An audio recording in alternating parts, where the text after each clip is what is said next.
स्वागत है बच्चों आप सभी का।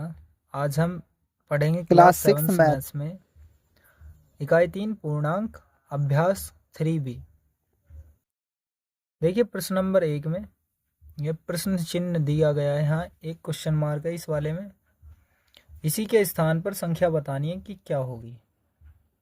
इनको समझना है ये क्या है और इनके अंदर अंक जो दिए गए हैं वो किस प्रकार दिए गए हैं और ये बीच वाली संख्या क्यों दी गई है और ये बीच वाली का क्वेश्चन का आंसर क्यों निकालना है।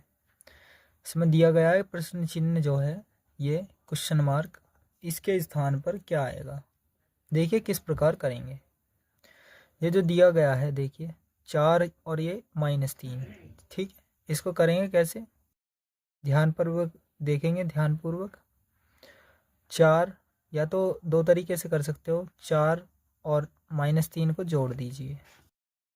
देखिए 4 और -3 को जोड़ दिया जाएगा तो क्या रो होगा, 4 और -3 ये दो हैं, इनको जोड़ देने पर 4 प्लस माइनस माइनस होगा और ये 3, 4 में से 3 घटाने पर 1 बचेगा। तो यहाँ पर इसमें से इसे जोड़ने पर 1 आएगा। यहाँ 1 आया। अब इन दोनों को जोड़ दीजिए, ये -7 और प्लस जोड़ दिया, प्लस का मतलब जोड़ना, और 15 दोनों को जोड़ दिया है। -7 और 15, 15 बड़ा है, 15 में 7 घटा दोगे तो कितना बचेगा, 8। किसका, प्लस के 15 हैं ज़्यादा तो प्लस के 8 रहेंगे, प्लस को लिखते नहीं है। अब ये जो 9 किस प्रकार आया है, 8 और 1 दोनों को जोड़ दिया गया। 8 और 1 जब इन दोनों को जोड़ा, इन दोनों को जोड़ा, तब कितना बैठा, 1 और 8। इन दोनों को भी जोड़ दिया जाएगा लास्ट में, तो कितना हो जाएगा, 8 और 1 9। तो पहली वाली संख्या पता लग गई। इसी प्रकार ये करना, 21 और 11 कितने हो गए, 32। 21 और 11 कितने हो गए, 32। और यहाँ -9 और -13, -9 और -13 दोनों जोड़ दिए जाएंगे तो कितने हो जाएंगे, -22। इन दोनों को भी जोड़ देना, 32 प्लस -22। ठीक, दोनों को जोड़ दिया जाएगा तब कितना आएगा, 32 प्लस माइनस माइनस, ये वाला प्लस और ये माइनस माइनस होगा, ये 22। 32 में से 22 घटाओ कितना बचेगा, 10। तो यहाँ पर बीच वाली संख्या क्या दी गई है, ये वाली 10। ठीक है, 21 11 32 और ये 22 हो जाएंगे। 32 में से 22 दोनों जोड़ दोगे तो ये घटाए जाएंगे क्योंकि माइनस के हैं, जिस प्रकार हमने यहाँ किया है। 32 में से 22 गया 10, तो यहाँ बीच वाली संख्या क्या है, 10। तो इसी प्रकार इसको करोगे तो कैसे करोगे इसको, 17, देखिए 17 जोड़ोगे इसके साथ -15 को, ठीक है। 17 के साथ -15 को जोड़ दो तो और आगे कैसे होगा देखिए। तो जोड़ा हमने इस संख्या को, तो हम किस प्रकार करेंगे इसको, ध्यान से देखते रहे। 17 प्लस माइनस माइनस और ये 15 है, ठीक है। 17 में से 15 घटाओगे कितना बचेगा, 2। ठीक है, यहाँ कितना बचेगा, इसमें इसे जोड़ने पर 2। यहाँ देखिए -18 और ये 14 है, -18 को जोड़ेंगे 14 के साथ तो क्या करेंगे, -18 बड़े हैं, -18 में से 14 घटाओगे तो कितना बचेगा, 4 काई का माइनस का, 18 में से 14 गया 4 काई का माइनस का। अब इन दोनों को जोड़ दिया जाएगा, -4 और +2 दोनों को जोड़ दिया, -4 ये वाला और 2 दोनों को जोड़ देंगे। लास्ट में सबके साथ जोड़ा ही है ना, सभी को सभी में जोड़ना है। किस प्रकार करना है ध्यान पूर्वक सीखेंगे, एक बार नहीं आएगा तो दोबारा रिवर्स करके इस वीडियो को देखकर सीखेंगे, वरना आप लाइव क्लास में कोई जुड़ता नहीं है, इसलिए मैंने लाइव क्लास बंद कर दी है। आप कमेंट करके बता देना अगर लाइव क्लास चालू करनी है तो बता देना, तो स्टार्ट कर दूंगा। अब देखिए -4 और 2 इसको जोड़ देंगे तो ये 4 ज़्यादा है इसमें, जब एक माइनस हो एक प्लस हो हम इसे घटाते हैं। 4 में से 2 गया, 2 बचेगा। माइनस के 4 बड़े थे इसलिए माइनस के 2 बचेंगे, तो ये -2 यहाँ आएगा यहाँ। और इन 4 विकल्पों में से कौन सा विकल्प ठीक है आप देखिए खुद, ये रहा -2, तो ये पहला विकल्प ठीक होगा। तो यहाँ पर आंसर क्या होगा, प्रश्न नंबर 1 का क का क्या होगा, पहला आंसर -2 आंसर होगा। ठीक है, सिखा दिया है। आप देखिए इससे आगे प्रश्न नंबर दूसरे का कै किस प्रकार किया जाएगा, इसको ध्यान पूर्वक सीखेंगे। ये 15 और 11 इन दोनों को क्रॉस क्रॉस गुणा करेंगे, यानी जोड़ेंगे, अर्थात जोड़ेंगे। 15 और 11 दोनों जोड़ दिए जाएंगे, 15 प्लस 11 सीधे सीधे जोड़ने हैं, ऐसे ऐसे। पिछली बार तो ऐसे जोड़े थे, अब की बार ऐसे जोड़ना है। ऐसे भी हो जाते, ऐसे करना है इसको। 15 और 11 दोनों जोड़ दिए जाएंगे, 26 बैठेंगे। और 19 और प्लस के 3, 19 प्लस माइनस के 3, 19 को जोड़ना है इसके साथ, तो जोड़ रहे हैं, माइनस के 3 जोड़े, तो क्या होगा 19 प्लस माइनस माइनस और 3, 19 में से 3 गया, 16 बचेगा। अब इसमें से इसे घटा दिया जाएगा, ऊपर वाले में जोड़ रहे थे ना साथ में, अब घटाएंगे, तो 26 में से 16 गया, कितना बचेगा 10। तो ये 10 यहां पर लिखा गया है बीच वाली संख्या के। इधर भी ऐसे ही करना है, देखिए क्वेश्चन मार्क है ना इस प्रकार। तो कै खे गे, तो इसमें गे का, इसका गे का आंसर आया था ये, ठीक है। यहाँ गे का लिख लीजिए, गे का, ठीक है। ये गे का आंसर आया था, क्योंकि कै का तो 9 हैगा और ये 10 हैगा, इसके बाद यहाँ -2 आया था, ठीक है। तो गे का आएगा ये, गे का पहला आंसर है -2, ठीक है, लिखवा दिया है मैंने।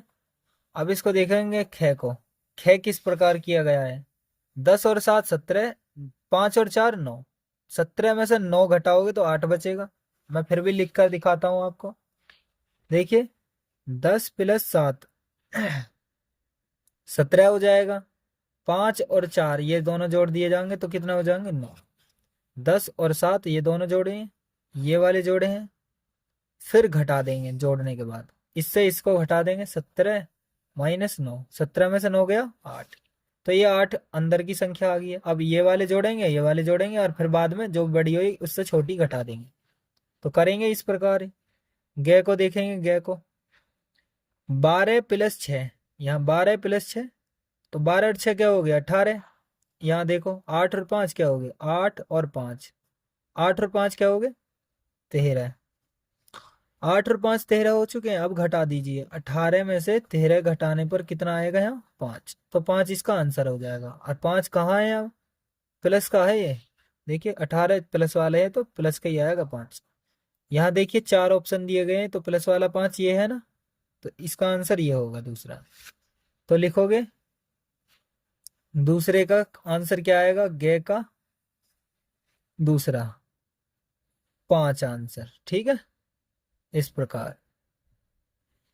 अब देखिए तीसरा, प्रश्न नंबर तीसरे को, प्रश्न नंबर 3 को कैसे करेंगे देखें। देखिए प्रश्न नंबर 3 में क्या कहा गया है, अपनी अभ्यास पुस्तिका में खाली जगह भरिए। प्रश्न नंबर 3 में कहा है अपनी अभ्यास पुस्तिका में खाली जगह भरिए। तो कै खे गए 3 दिए गए हैं, तो कह रहा दो पूर्णांकों का योगफल सदैव क्या होता है, दो पूर्णांक है। पूर्णांक उसे कहते हैं जो माइनस में भी हो और प्लस में भी हो, यहाँ कुछ भी ले सकते हैं, माइनस 420, 425, 428, कुछ भी ले सकते हैं। माइनस में कुछ भी हो, प्लस में कुछ भी हो। पूर्णांक में सिर्फ 0 नहीं आती है, बाकी सभी संख्याएं आती हैं। 7, 748, तो 525, कुछ भी ले लीजिए। तो मैं दो संख्या ले रहा हूं, दो पूर्णांकों का योगफल, यानी पूर्णांक कोई से भी ले लीजिए, -8 और माइनस जोड़ने हैं -8। क्या होगा देखिए, -8 -8, या और कुछ भी ले लीजिए, 4 और +5, ये भी पूर्णांक है, ये भी पूर्णांक, 4 और 5 9 हो गया। ये देखिए -8 प्लस माइनस माइनस होता 8, ये दोनों जब माइनस में हो तब भी जोड़ दी जाती हैं संख्याएं। 8 और 8 क्या होगी 16, ये काय के रह जाएंगे माइनस के। संख्याएं जुड़ जाती हैं लेकिन चिन्ह माइनस का रहता है, तो -16 ये 9, ये दोनों पूर्णांक हैं। अभी बताई थी माइनस में हो या प्लस में हो सभी पूर्णांक होती हैं, ये धनात्मक पूर्णांक है, ये ऋणात्मक पूर्णांक, ठीक। ये देखिए गे को यहाँ पर क्या आएगा पूर्णांक, क्या लिखा जाएगा यहाँ पूर्णांक, तो क्या होगा दो पूर्णांकों का योगफल सदैव पूर्णांक होता है। दो धन पूर्णांकों का योगफल क्या होता है। देखिए धन पूर्णांक, धन यानी प्लस, धन यानी क्या है, प्लस वाली संख्या, ठीक, पॉजिटिव। प्लस वाली एक और एक दो, कोई सी भी ले ली हमने, तो 7 और 5 क्या हो गए 12, तब भी प्लस किया ही ना, तो यहाँ लिखोगे धन पूर्णांक, क्योंकि धन पूर्णांक का योगफल क्या आया है हमारे पास, धन ही आया है, यानी प्लस किया ही संख्या, तो यहाँ लिखोगे धन पूर्णांक। धन पूर्णांक, इसका आंसर क्या हो जाएगा, धन पूर्णांक। इसको दोबारा दोबारा लिखा रहा हूं मैं आपको, जिससे आपको अगर दिखाना हो तब भी मैं लिख कर दिखा रहा हूं। ग को देखिए, दो ऋण पूर्णांकों का योगफल क्या होगा। ऋण यानी माइनस में, ऋण कहते हैं माइनस को, ठीक है। माइनस वाले दो होंगे, उनका योगफल यानी उनका जोड़। माइनस वाली दो संख्या -8 प्लस यानी जोड़ना -9, दो हो गई ऋण पूर्णांक। दो ऋण पूर्णांकों का योगफल कितना होगा, यानी क्या होगा। -8 प्लस माइनस, माइनस और 9, 8 और 9 कितने हो गए 17, किसके, माइनस के, तो -17 क्या होगा, ऋण पूर्णांक ही आया ये भी, तो क्या आया, ऋण पूर्णांक। तो ऋण पूर्णांक ही आया, इसलिए ऋण पूर्णांक इसका आंसर होगा। तो इसका आंसर क्या होगा, ऋण पूर्णांक। तो लिख लोगे आप ऋण पूर्णांक आंसर। सत्य असत्य बताइए, प्रश्न नंबर 4 में देखना है हमें, सत्य तथा असत्य बताइए, ठीक है। सत्य तथा या सत्य अथवा असत्य बताइए, यही लिखा है। पहले को देखिए, किसी पूर्णांक तथा इसके योगात्मक प्रतिलोम का योगफल शून्य होता है। तो यह बात बिल्कुल सही कही है इसने। कैसे, कोई पूर्णांक है 4 ले लीजिए, कह रहा है इस पूर्णांक का इसके योगात्मक प्रतिलोम, योगात्मक प्रतिलोम, प्रतिलोम कहता है उल्टे को, योगात्मक प्रतिलोम यानी इसका उल्टा, ठीक है। तो क्या होगा, 4 प्लस माइनस माइनस, 4 में से 4 गया 0, तो योगात्मक प्रतिलोम, प्रतिलोम कहते हैं उल्टे को, 4 का -4 हो जाएगा, ठीक है। अब योगफल क्या होगा, शून्य होगा, तो योगफल यानी जोड़, इसका क्या बना, 0 बना, 0 मतलब शून्य। तो ये बात बिल्कुल सटीक बैठी है, तो इसलिए क्या कहोगे, सत्य। तो लिखोगे प्रश्न नंबर 4 का क का क्या आया आंसर हमारा, सत्य। अब देखेंगे ख को, तो ख को कैसे करेंगे, शून्य ऋण पूर्णांक है, अभी मैंने बताया था कि ऋण पूर्णांक या धन पूर्णांक 0 पे नहीं चलता, 0 पे माइनस भी नहीं लगा सकते, 0 पे प्लस भी नहीं लगा सकते, तो 0 0 ही लिखा जाता है, ठीक है। तो 0 यानी शून्य ऋण पूर्णांक है, नहीं है, गलत यानी असत्य, उस पर माइनस प्लस नहीं लगता है, ये आंसर हो गया। ग को देखिए, दो ऋण पूर्णांकों का योगफल धन पूर्णांक होता है, तो ऋण पूर्णांक कितने, -5 -9, दोनों के दोनों देखिए किस प्रकार होगा। तो दो ऋण पूर्णांकों का योगफल धन पूर्णांक होता है, तो ऋण पूर्णांक दो दिए गए -5 -9, तो 5 और 9 कितने हो गए 14, कई के माइनस के, दो ऋण पूर्णांक लिए हैं, माइनस माइनस वाले दो ऋण पूर्णांक, उनका योगफल धन पूर्णांक होता है क्या, माइनस में ही आया है यानी ऋण पूर्णांक होता है, और ये कह रहा है हमसे धन पूर्णांक होता है, तो इसकी बात गलत हुई ना, तो यहाँ क्या लिखोगे, असत्य, ये बात गलत कह रहा है। हमारा क्या निकला, ऋण पूर्णांक, ये वाला हमारा क्या निकला, दो ऋण पूर्णांकों का योगफल ऋण पूर्णांक होता है, और ये कह रहा है धन पूर्णांक, तो इसकी बात क्या है, गलत, असत्य लिखोगे यहाँ। अब देखिए इसको, घ को जल्दी ही करेंगे इसको। देखिए, किसी पूर्णांक और शून्य का योगफल उस पूर्णांक के बराबर होता है। देखिए ध्यान से, किसी पूर्णांक, कोई भी पूर्णांक ले लीजिए, और 0 का योगफल, योगफल यानी जोड़, उसी पूर्णांक के बराबर होता है, यानी यही पूर्णांक बैठा ना, 6 में 0 जोड़ने पर 6, तो ये बात इसने सही कही है, तो यहाँ लिखोगे सत्य। ध्यान पूर्वक सीखते रहिए। उसके बाद क्या दिया गया है, घ के बाद च। अब च को देखिए, एक ऋण और एक धन पूर्णांकों का योगफल सदैव धन पूर्णांक होता है, तो एक ऋण एक धन पूर्णांकों ये योगफल यानी पूर्णांकों का योगफल सदैव क्या होगा, धन पूर्णांक ही होगा। यहाँ 8 ले लीजिए, कुछ भी ले लो, -9 प्लस 7 ले लो, कोई भी। अब देखिए एक ऋण ऋण ले लिया, धन धन ले लिया यानी प्लस वाला, उनका योगफल जोड़ सदैव धन पूर्णांक होता है। इस बात को देखिए, 8 में 6 गया 2, ये वाला तो बैठ गया, लेकिन इसमें 9 में 7 गया 2, किसका, माइनस का, क्योंकि माइनस के 9 बड़े हैं। तो इसमें तो प्लस बैठा यानी धन पूर्णांक, इस वाले में नहीं बैठा। तो बात क्या कह रहा, हमेशा नहीं होगा, सदैव नहीं होगा। तो इसकी ये भी बात क्या है, गलत है, असत्य इसका आंसर होगा। अब कहेंगे 6 को, देखिए संख्या रेखा पर -18 और +18 शून्य से समान दूरी पर है। यहां से यहां तक, जैसे ये 0 है तो इधर को चलोगे 1 2 3 4 ऐसे ऐसे करके, हाँ 18 प्लस के, ठीक है, प्लस वाले चलेंगे, ये प्लस वाले। इधर को चलोगे तो माइनस वाले, -1 -2 ऐसी कॉमन, यहाँ डैश डैश लगा रहा हूँ, क्यों, क्योंकि ज़्यादा लिखना में पेज बहुत जाएगा और समझ में भी आपको यहीं आ जाएगा समझ में।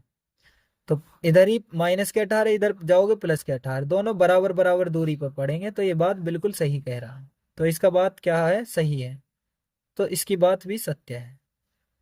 अब जय देखिए, दो धन पूर्णांकों का योगफल सदैव धन पूर्णांक होता है। धन पूर्णांक देखिए, धन पूर्णांक क्या है, यानी एक प्लस दूसरा भी प्लस ले लीजिए, उनका योगफल, ये भी प्लस वाली ये भी प्लस वाली, उन दोनों का योगफल यानी जोड़ सदैव धन पूर्णांक होता है। हाँ जी होता है। 6 और 5, 6 और 9 कितना हो गया, 15।